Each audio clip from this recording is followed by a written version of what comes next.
Hola, soy Ruth Mestre, soy profesora de Filosofía del Dret de la Universidad de Valencia y este vídeo forma parte de las actividades organizadas por la Facultad para conmemorar el Día Internacional para la Eliminación de la Violencia contra las Mujeres de 2020, que ha sido un año que nos ha mostrado todas las vergüenzas del sistema, todas las desigualdades estructurales y que nos obliga a pensar con urgencia esta sociedad de nuevo en términos de justicia social.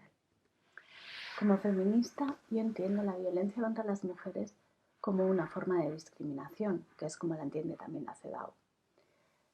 Maggie Barrere, que es profesora en la Universidad del País Vasco, nos explica que esto quiere decir que aunque la mayoría de juristas entienden la discriminación como la ruptura de la regla de igualdad de trato entre individuos, las feministas entendemos la discriminación como la ruptura de la regla de igualdad de trato y de estatus entre grupos, no entre individuos.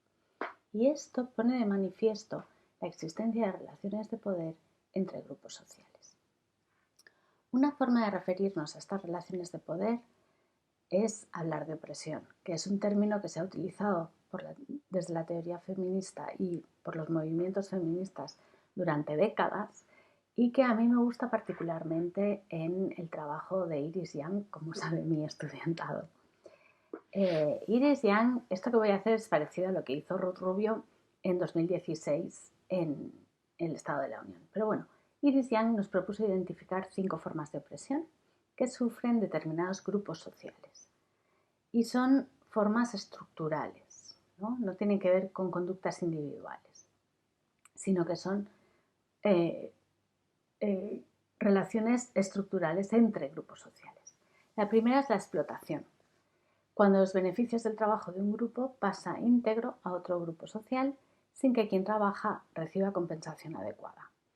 Y aquí podemos pensar, por supuesto, en las trabajadoras domésticas, en las Kelly y también en cómo el confinamiento ha afectado de manera distinta, de manera diferencial a hombres y mujeres que estaban teletrabajando con el cuidado de dependientes, niños, mayores, en un país sin políticas serias de conciliación.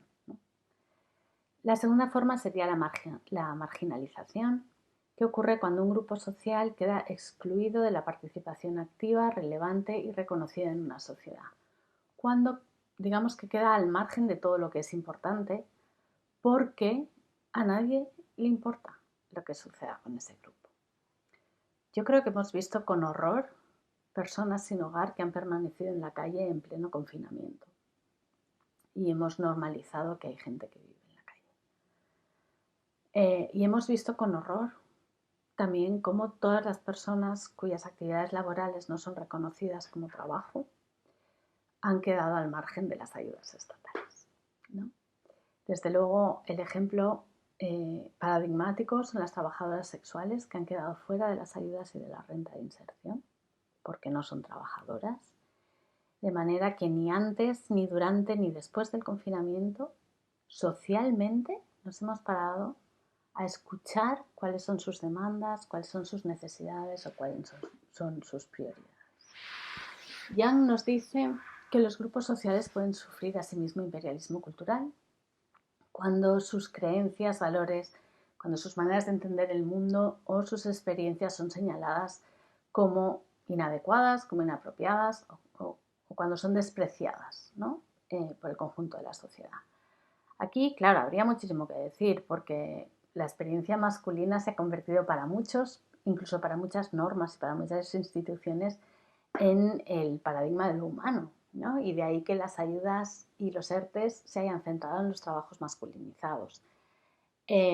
Pero también tenemos que pensar en muchos otros sistemas o en otras formas que toma el patriarcado como sistema de dominio, ¿no? Y estoy pensando en la heteronormatividad como sistema de dominio patriarcal que nos dice que necesariamente somos dos sexos, que esos dos sexos se corresponden necesariamente con dos géneros y que se relacionan también necesariamente desde la complementariedad sexual en relaciones heterosexuales, ¿no? Entonces, este cis-heteropatriarcado genera opresión e impone subjetividades, roles, difunde estereotipos y somete a quienes están a los márgenes a formas de violencia y sufrimiento enormes, ¿no? La cuarta forma de opresión es la ausencia de poder, que por supuesto también la sufrimos las mujeres cuando se decide por nosotras, cuando social y jurídicamente no se nos reconoce como soberanas de nuestro cuerpo, cuando las normas, las prácticas y las instituciones nos van situando en baldosas sociales de subordiscriminación, ¿no? Los distintos sistemas de dominio van creando como posiciones sociales tanto de los grupos como de los individuos y cada uno está en una baldosita diferente, ¿no? Y las mujeres podemos estar en el cruce de muchos sistemas de dominio e intersecciones. Entonces, cuando yo hablo de esto, cuando yo hablo de que las mujeres no somos soberanas o se nos pone socialmente en una posición de no poder decidir sobre nuestro cuerpo, no me estoy refiriendo solo a cómo se regula la interrupción voluntaria del embarazo o cómo se desregulan los trabajos feminizados, porque todos los trabajos feminizados están desregularizados, el trabajo sexual, el trabajo doméstico, las Kellys que decía antes, sino también en aquellas situaciones que sufren, por ejemplo, las temporeras de la fresa, bajo el control de un manijero, todo esto con autorización estatal para explotar a mujeres con un perfil concreto, ¿no? Que ahí se nos cruza además el racismo, el clasismo, la procedencia, género, ¿no? Y todo esto crea o coloca a estas mujeres en un espacio que es propicio para el acoso sexual y las agresiones sexuales que todos los años denuncian, ¿no? La última forma de opresión de la que nos habla Young es la violencia sistémica, que es esa especie de válvula de escape con la que cuenta el sistema que afecta a determinados grupos sociales que carecen de igualdad de estatus. Por eso decía al principio que la violencia es una forma de discriminación porque rompe la regla de igualdad de estatus.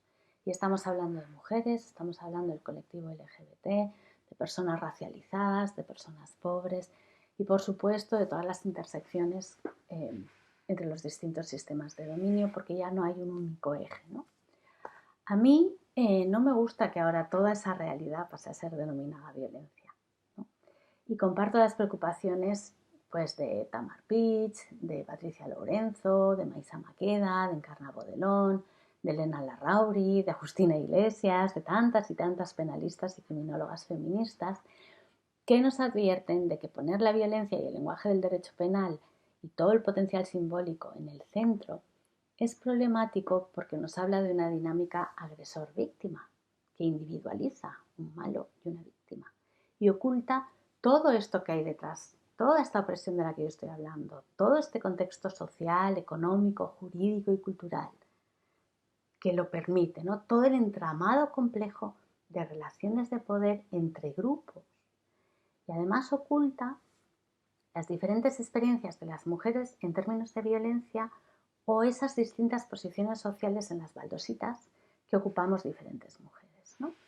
Entonces es problemático hablar de la violencia que afecta a las mujeres por el hecho de serlo, ¿no? Porque es esencialista, porque parece que la violencia sea aquello que produce mujeres, ¿no? De manera que somos víctimas y construimos el sujeto político mujer como víctimas. Sin embargo, yo creo que las experiencias de las mujeres en abstracto no existen. Han de ser historizadas, han de ser contextualizadas. Y resulta que determinadas mujeres tienen un riesgo mayor que otras a sufrir violencia. Elena Larrauri lo ha explicado perfectamente y Naciones Unidas utiliza también ese marco, ¿no? Por eso es problemático que las experiencias de unas pasen a ser universalizadas falsamente, como las experiencias de todas, o que las preocupaciones de unas pasen a ser universalizadas falsamente, como las preocupaciones de todas. Y aunque esta estrategia de reconducir la opresión al lenguaje de lo penal ha dado frutos importantes y ha permitido al feminismo llegar a las instituciones, yo creo que necesita ser revisada porque el derecho penal no es ni la única ni la mejor estrategia para transformar las relaciones de opresión y de sobrediscriminación sociales y porque necesitamos ser muchísimo más creativas, porque los niveles de opresión, incluida la violencia, que soportamos las mujeres, son insoportables. Y animo a todos estos nuevos juristas